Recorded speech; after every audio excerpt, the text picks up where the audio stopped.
I grew up, I was small, scrawny, little. Went to high school, tried to play sports, couldn't. Then I went to, they had a special program at WWII. I went up and took that for 2 years and decided I'd go in the service.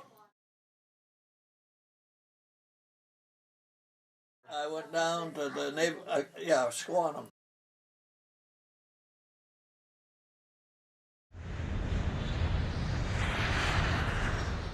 Then I went down the Naval Air Station in Jacksonville and I crashed in there and got kicked out of the cadet program. Then I went into the Army. Got my basic training down at Atlantic City. Went from Atlantic City to Denver, Colorado, the photographic school. Then I come back down to Dyersburg, Tennessee.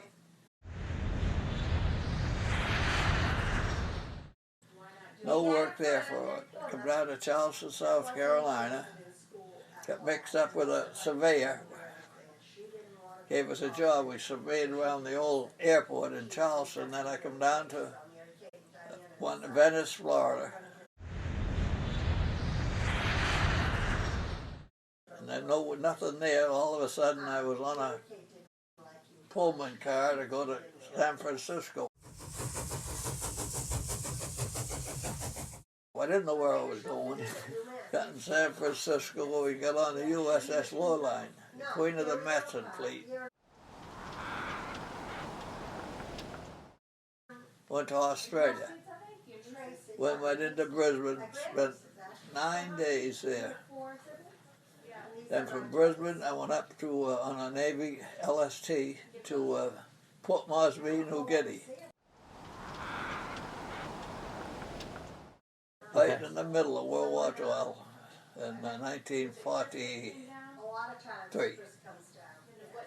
And that was the worst thing that ever happened right there, that jungle warfare. I took pictures of a lot of things there. I was there, I went up to run down. We just got an alert from a Japanese attack, and it didn't happen. I went down to get a drink. I had a drink. And the guy, hold it, the doctor, says, that don't taste right. Well, they didn't put the chlorine or something in the water, so they had well points, so they go out and put them in these tanks, you get them mixed up. Then I got to come down with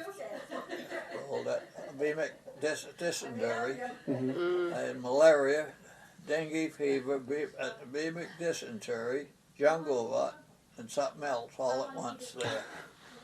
I was in a hospital like MASH for 31 days. Well, see, they didn't know anything about it. So they told us, well, they got me cured of that with Atiburn. And so the doctors there, they were good. They tried, they did the best. One of them says, this jungle rot, you never see any of the natives, they get nice and tan, go out and lay in the sun. Well, we went out and lay in the sun and ended up with skin cancer. So I started my photo work there. Well, I was in the 345th bomb group, which was 8 B-25s, and we were low-level bombers. I was basically interested in what they took pictures of. And I just put the cameras in and set them up. We caught the Japanese Air Force. We were in New Guinea on the ground.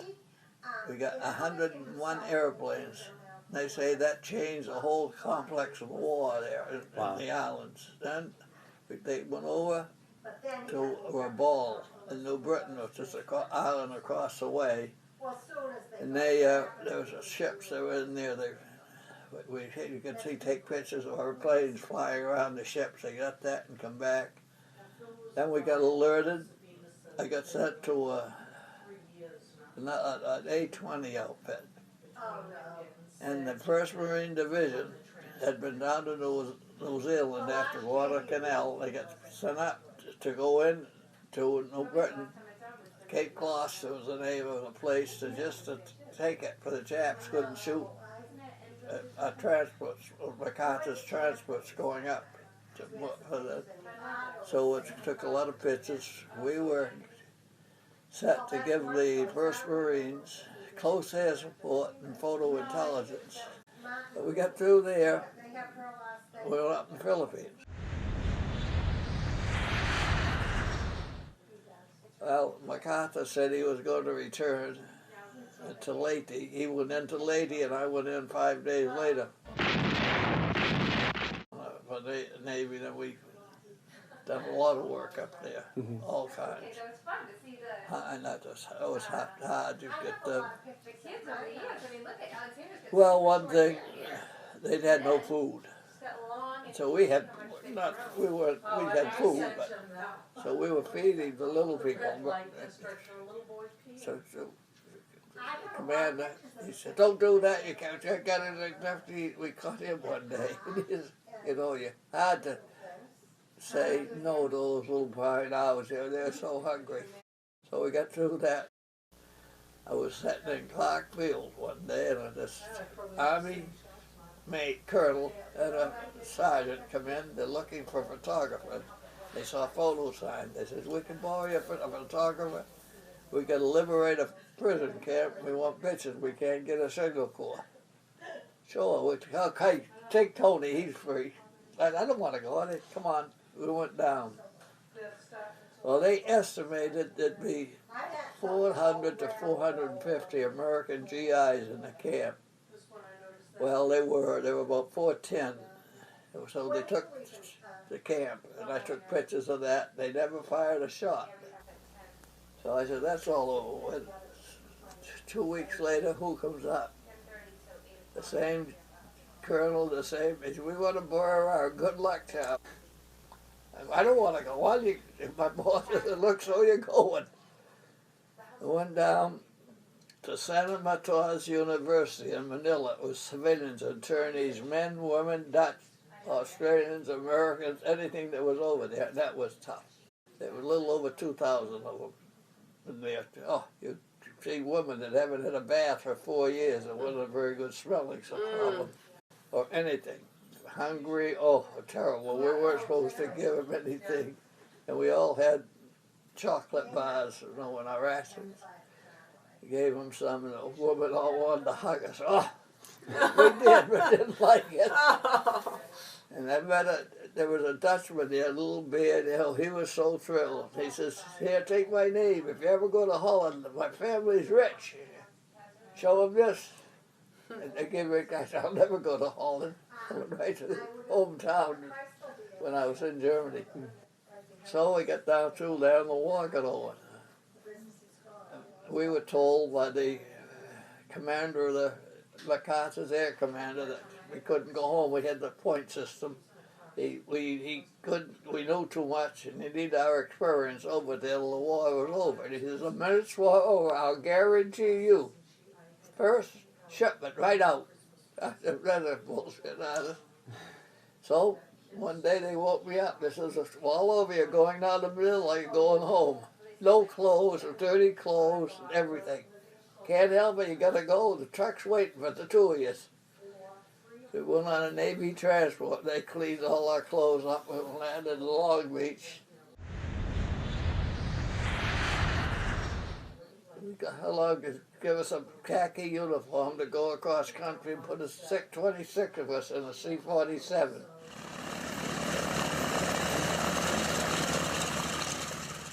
We flew across, and every place we stopped would seek in, maybe we'd get them free beer. We had nobody.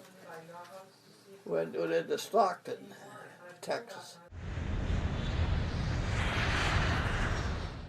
Well, two of us were walking downtown with this raggedy uniform. It just felt like, "What is the matter?" And we told him. He said, "What? No, I got to get my wife. We can see this. I'll take you to dinner. We have no.